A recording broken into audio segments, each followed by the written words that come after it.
Hi hello, അങ്ങനെ കുറേ നാളായിട്ട് വീഡിയോ എടുത്തു വെച്ചിട്ട് ഇടാണ്ടിരുന്നൊരു വീഡിയോ ആയിരുന്നു ഇത്. ഞാൻ വേറൊന്നുമല്ല, ഞങ്ങളുടെ ഗോവ പോയ വ്ളോഗാണ്. ഇൻഡസ്ട്രിയൽ വിസിറ്റ് എന്നൊക്കെ പറയാം. കോളേജിൽ നിന്ന് പോയ ഏറ്റവും ലോങ്ങസ്റ്റ്, അത് 5 ഡേ IV ആയിരുന്നു. അത് ഈ 5 ഡേ എന്ന് പറയുന്നത് 2 ഡേ ട്രാവലൊക്കെ തന്നെയായിരുന്നു കേട്ടോ. അപ്പോൾ കൂടുതൽ വിശേഷങ്ങളിലേക്ക് നമുക്ക് കിടക്കാം. സോ യെസ്, അപ്പം നമ്മളങ്ങനെ വീട്ടിൽ നിന്ന് ധൃതി പിടിച്ചിറങ്ങിയോണ്ട് എനിക്ക് വീഡിയോ ഒന്നും എടുക്കാൻ പറ്റിയില്ല. പിന്നെ നമ്മൾ നേരെ സോണിയുടെ വീട്ടിൽ ചെന്നു. സോണിയുടെ വീട്ടിൽ ചെന്നപ്പോൾ സോണി റെഡി ആയിട്ട് പോലും ഉണ്ടായിരുന്നില്ല. അത് കണ്ടപ്പോൾ ഒരു ആശ്വാസമായി. പിന്നെ നമ്മൾ അവിടെ നിന്ന് നമ്മുടെ മറ്റേ ഇൻസ്റ്റൻറ്റ് ക്യാമറ ഉണ്ടല്ലോ, അതിൽ ഫോട്ടോയൊക്കെ എടുത്തു. അതാണ് ആൻസി ഇങ്ങനെ കുടഞ്ഞുകൊണ്ടിരിക്കുന്നത്. കുറേ നേരം കുടഞ്ഞാലാണ് അത് കറക്റ്റായിട്ട് വരത്തുള്ളൂ. ഇതാണ് അവളുടെ ഇൻസ്റ്റൻറ്റ് ക്യാമറ. പിന്നെ നമ്മൾ ആ ഫോട്ടോ തെളിഞ്ഞ് വരുന്നത് കുറച്ച് നേരം നോക്കി. കുറച്ച് നേരം ഞാൻ കുടഞ്ഞു, പിന്നെ അവൾ കുടഞ്ഞു. ലാസ്റ്റ് തെളിഞ്ഞു വന്നു കേട്ടോ.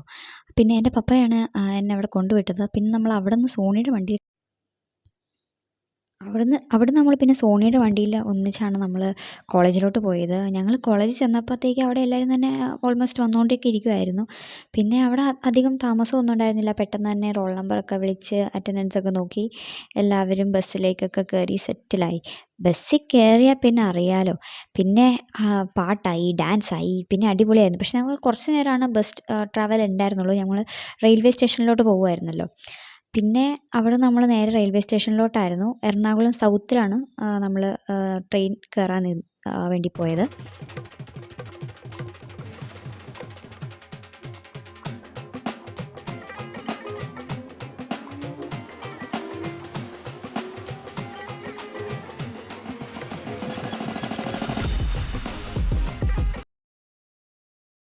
അങ്ങനെ ഞങ്ങൾ എറണാകുളം വന്ന് ഇറങ്ങിയപ്പം എല്ലാവർക്കും തന്നെ നല്ല എക്സൈറ്റ്മെൻ്റ് ആയിരുന്നു. അതിൽ മെജോറിറ്റി ഓഫ് ആൾക്കാർ ഞങ്ങൾ ട്രെയിൻ ആദ്യമായിട്ട് കയറാൻ പോകുന്ന ഒരാൾക്കാരായിരുന്നു.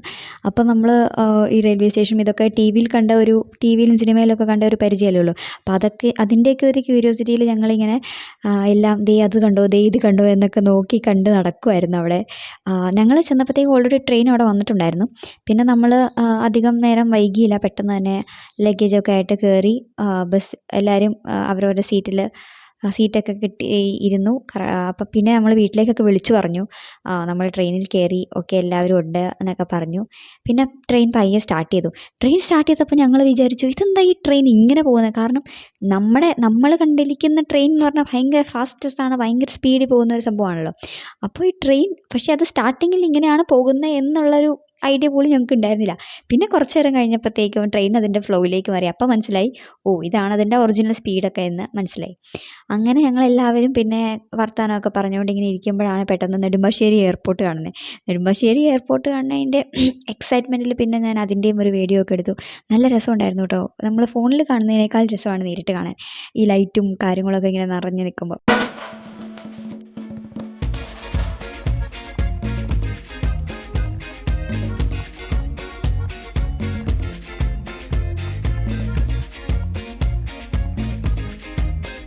പിന്നെ ട്രെയിനിൽ കയറി പിന്നെ എല്ലാവരും കൂടെ ഒന്നിച്ചിരുന്ന് പാട്ടായി. പിന്നെ ട്രൂത്ത് ഓർ ഡെയർ, അങ്ങനെ പിന്നെ മിസ്സും സാറും ഒക്കെ വന്ന് സംസാരമായി. അങ്ങനെ നൈറ്റ് ഫുള്ള് വൈബായിരുന്നു. ശരിക്കും പറഞ്ഞാൽ ഉറങ്ങിയിട്ടില്ല. വെളുപ്പാങ്കാലങ്ങളായപ്പോഴാണ് കിടന്നത്. പിന്നെ വെയിലൊക്കെ വന്നപ്പോഴത്തേക്കും പയ്യെ എല്ലാവരും എഴുന്നേറ്റു. ഞങ്ങളൊക്കെ പോയി മുഖമൊക്കെ കഴുകി പല്ലൊക്കെ തേച്ച് വന്നു. എന്നിട്ടും എഴുന്നേക്കാത്ത ചിലരൊക്കെ ഉണ്ടായിരുന്നു. ടെസേനെ കണ്ടില്ലേ, പുതച്ച് മൂടി കിടപ്പാണ്. ആ കിടപ്പ് അവൾ എഴുന്നേറ്റത് എനിക്ക് തോന്നുന്നു ഗോവ എത്താറായപ്പോഴെങ്ങാണ്ടാണ് എഴുന്നേറ്റത്. പിന്നെ നമ്മൾ പോണ വഴി ഇങ്ങനെ അടിപൊളി സ്ഥലങ്ങളൊക്കെ കണ്ട് ഞാൻ ഫോണൊക്കെ എടുത്തുകൊണ്ട് വരുമ്പോഴത്തേക്കും ആ സ്ഥലങ്ങളൊക്കെ കഴിഞ്ഞ് മരങ്ങളൊക്കെ ആവും, എല്ലാം മിസ്സായിപ്പോയി. അങ്ങനെ ഞാനിങ്ങനെ നോക്കിയിരുന്നപ്പോഴാണ് ഒരു സ്റ്റേഷൻ. ആ സ്റ്റേഷൻ്റെ പേരായിരുന്നു കണക്കൊണ. അങ്ങനെ ഫൈനലി നമ്മളൊരു 10-10:30 ആയപ്പോഴത്തേക്കും ഗോവ എത്തി. അപ്പോൾ നമ്മൾ ഓൾറെഡി ഇച്ചിരി ലേറ്റായിരുന്നു. നമ്മൾ വിചാരിച്ചതിലും കുറച്ച് ലേറ്റായിരുന്നു, ട്രെയിൻ ലേറ്റായിരുന്നു. പിന്നെ നമ്മൾ ചെന്നപ്പോഴത്തേക്കും നമ്മളുടെ പറഞ്ഞിരുന്ന ബസ്സൊക്കെ വന്നിട്ടുണ്ടായിരുന്നു. 2 ബസ്സായിരുന്നു, ഒരു വലിയ ബസ്സും ഒരു ചെറിയ ബസ്സും. അപ്പോൾ പിന്നെ നമ്മൾ അവിടെ പിന്നെ ഒത്തിരി ലേറ്റ് ആക്കാൻ നിന്നില്ല. പെട്ടെന്ന് തന്നെ ലഗേജൊക്കെ എടുത്ത് വെച്ച് നേരെ നമ്മൾ സ്റ്റേ ചെയ്യുന്ന സ്ഥലത്തേക്കുള്ള യാത്രയായിരുന്നു അടുത്തത്. പിന്നെ ബസ്സിൽ കയറിയപ്പോൾ തന്നെ മിസ് എല്ലാവരും ഉണ്ടോ എന്നൊക്കെ ചെക്ക് ചെയ്തു, പേരൊക്കെ വിളിച്ചു, കൗണ്ടൊക്കെ നോക്കി. അങ്ങനെ നമ്മൾ പോയി. അപ്പം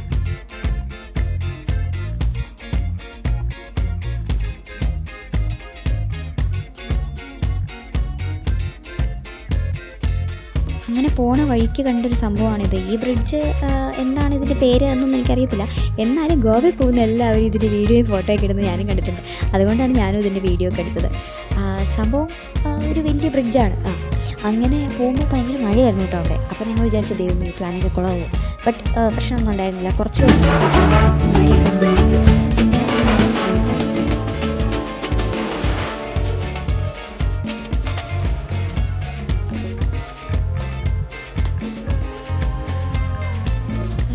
ബസ്സിൽ ട്രാവലിംഗ് കഴിഞ്ഞ് നേരെ ഇതിലെത്തി സ്റ്റേ ചെയ്യുന്ന സ്ഥലത്തെത്തി. അവിടെ ചെന്ന് ചെറിയൊരു ചെക്ക് ഇൻ ചെയ്യാനൊരു താമസം ഉണ്ടായിരുന്നു. എല്ലാവരുടെയും ID പ്രൂഫും അങ്ങനത്തെ കാര്യങ്ങളൊക്കെ. പിന്നെ റൂമൊക്കെ കിട്ടി. റൂമിലെത്തിയപ്പോഴത്തേക്കും നമ്മൾ പ്രതീക്ഷിച്ചതിലും അടിപൊളി റൂമായിരുന്നു. റൂം അത്യാവശ്യം നല്ല കംഫർട്ടബിൾ ആയിരുന്നു. നല്ല സ്പേസ് ഉണ്ടായിരുന്നു. പിന്നെ ഒരു കിച്ചൺ ഏരിയ പോലെ സെറ്റപ്പൊക്കെ ഉണ്ടായിരുന്നു. പക്ഷെ നമ്മളാരും കുക്കൊന്നും ചെയ്യുന്നുണ്ടായിരുന്നില്ല. പിന്നെ അത്യാവശ്യം വലിയ ബെഡ്റൂം, പിന്നെ അത് കഴിഞ്ഞ് ബാത്റൂമൊക്കെ ആണെങ്കിലും ഇറ്റ്സ് ഓക്കെ. അതൊക്കെ കഴിഞ്ഞ് ബാൽക്കണിയാണല്ലോ നമ്മുടെ മെയിൻ. എന്തോ ഭാഗ്യത്തിന് ഞങ്ങൾക്ക് കിട്ടുന്ന റൂമിൻ്റെ ബാൽക്കണി നേരെ വ്യൂ എന്ന് പറയുന്നത് പൂളിലോട്ടായിരുന്നു. അത് നല്ല രസമായിരുന്നു. ഞങ്ങളവിടെ ചെന്നപ്പോൾ ബോയ്സൊക്കെ റൂമിൽ ചെല്ലുന്നതിന് മുമ്പ് അവന്മാർ പൂളിൻ്റെ അവിടെയായിരുന്നു. പിന്നെ ഷട്ടപ്പടേന്ന് റെഡി ആയിട്ട് ഇറങ്ങി നമ്മുടെ ഫസ്റ്റ് ഡെസ്റ്റിനേഷനിലേക്ക് പോകാനായിട്ട്.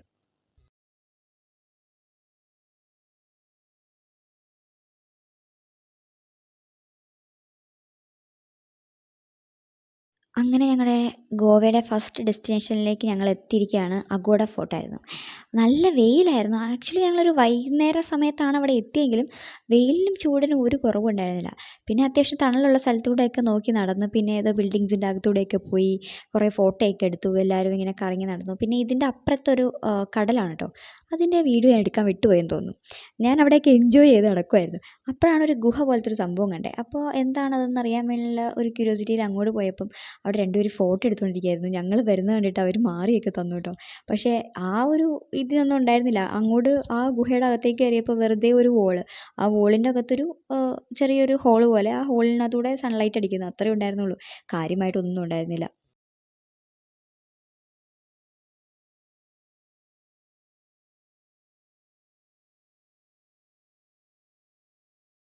ഫോർട്ടിൽ നിന്ന് പിന്നെ നമ്മൾ നേരെ പോയത് ക്രൂസിലോട്ടാണ്. അവിടെയും കുറച്ച് നേരം നമുക്ക് ക്യൂ നിൽക്കേണ്ട വന്നു. കാരണം നമ്മൾ ലേറ്റായി. നമ്മൾ കുറച്ച് നേരം ട്രാഫിക്കിൽ കിടന്നായിരുന്നു. അങ്ങനെ ലേറ്റ് ആയായിരുന്നു. പിന്നെ നമ്മൾ അവിടെ ചെന്നു. പിന്നെ അധികം നേരമൊന്നും നിന്നില്ല കേട്ടോ ക്യൂ. പെട്ടെന്ന് തന്നെ കയറി. മേളിൽ കയറി വന്നു. അപ്പോൾ കയറി വന്നപ്പം കുറേ സീറ്റൊക്കെ ഇങ്ങനെ അറേഞ്ച് ചെയ്തു. ഒരു സ്റ്റേജൊക്കെ പോലെ. ആ സ്റ്റേജിൽ അവരുടെ എന്താ പറയുക, ഭയങ്കര ട്രഡീഷണൽ ഗോവ സ്പെസിഫിക് ഡാൻസുകളും അങ്ങനത്തെ അവരുടെ ഒരു ഫോക്ക് ഡാൻസൊക്കെ പോലത്തെ ഒരു സംഭവങ്ങളൊക്കെ ആയിരുന്നു. അതൊക്കെ കണ്ടിരുന്നു. പിന്നെ കുറച്ച് നേരം കഴിഞ്ഞ് ഇങ്ങനെ ഇരുട്ടായി തുടങ്ങിയപ്പോഴത്തേക്കും ആകാശമൊക്കെ കാണാൻ നല്ല രസമുണ്ടായിരുന്നു. സൺസെറ്റൊക്കെ ആയായിരുന്നു അന്നേരത്തേക്കും. പിന്നെ അവിടെ എന്തൊക്കെയോ കുറേ ചെറിയ ചെറിയ കടകളൊക്കെ ഉണ്ടായിരുന്നു. പക്ഷെ ഒന്നും വാങ്ങിക്കാൻ മാത്രമായിട്ട് ഇല്ല. എന്നാലും ഭയങ്കര റേറ്റായിരുന്നു എല്ലാ സാധനത്തിനും. പിന്നെ ഞങ്ങളവിടെ നിന്നൊന്നും വാങ്ങിച്ചില്ല കേട്ടോ. പിന്നെ നമ്മൾ നേരെ അവിടെ നിന്ന് ബാഗ ബീച്ചിലോട്ടാണ് പോയത്. ബാഗ ബീച്ച് ആണ് എന്താ ഒരു ടിപ്പിക്കൽ ഗോവൻ ബീച്ച് എന്നൊക്കെ പറയാമല്ലോ. അടിപൊളിയായിരുന്നു. അവിടുത്തെ ലൈറ്റും അവിടുത്തെ സംഭവങ്ങളൊക്കെ ഭയങ്കര സെറ്റപ്പായിരുന്നു.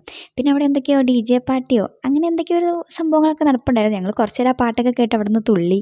പിന്നെ ഞങ്ങൾ അവിടെ നമ്മൾ പിന്നെ അധികം നേരം നിന്നില്ല. പിന്നെ നമ്മളോട് പറഞ്ഞായിരുന്നു ഇത്ര ടൈമിൽ നമ്മൾ തിരിച്ചെത്തണം ബസ്സിൻ്റെ അവിടെയെന്ന് പറഞ്ഞായിരുന്നു. അപ്പോൾ ഞങ്ങൾ ഷോപ്പിംഗ് എന്ന് പറയാൻ പറ്റില്ല, ജസ്റ്റ് കുറച്ച് കടയിൽ കൂടെ നിരങ്ങി 2-3 സൺഗ്ലാസൊക്കെ വാങ്ങി. അപ്പം തന്നെ അവിടെ നിന്ന് പോരേണ്ടി വന്നു. കാരണം നമ്മൾ വന്നപ്പോൾ തന്നെ ലേറ്റ് ആയായിരുന്നു മൊത്തത്തിൽ. അപ്പം കറക്റ്റ് സമയത്ത് നമ്മൾ പോകണമല്ലോ. അപ്പം മിസ്സ് പറഞ്ഞായിരുന്നു കറക്റ്റ് സമയത്ത് ബസ്സിൻ്റെ അവിടെ എത്തണമെന്ന്. പിന്നെ ഞങ്ങൾ നേരെ ഐ തിങ്ക് ഫുഡ് കഴിക്കാനാണ് പോയത്. അപ്പം ഫുഡ് കഴിക്കാൻ വേണ്ടി പോയപ്പോഴത്തേക്കുള്ള വീഡിയോ ഒന്നും എടുക്കാൻ പോലുള്ള ഗ്യാപ്പ് കിട്ടിയില്ല. കാരണം വിശന്നിട്ട് വയ്യായിരുന്നു. ഫുഡ് കഴിച്ചു. അപ്പോൾ അന്നത്തെ ദിവസം കഴിഞ്ഞു. പിന്നെ ഞങ്ങൾ തിരിച്ച് റൂമിലേക്ക് പോവാണ്. സോ ബാക്കി നമുക്ക് നെക്സ്റ്റ് വീഡിയോയിൽ കാണാം.